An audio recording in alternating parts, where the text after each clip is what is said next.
If the touch panel on your Samsung DW80R5061US dishwasher suddenly stops responding, it's often because the control lock child lock feature has been activated. This safety function prevents accidental button presses during operation or cleaning.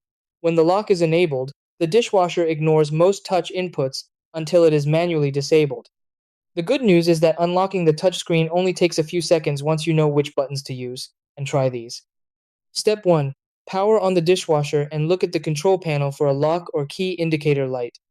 Step 2. Press and hold the heated dry button for about 3 seconds, which is the standard control lock toggle on this model. Step 3. Wait until the lock indicator light turns off or the panel beeps, confirming the controls are unlocked.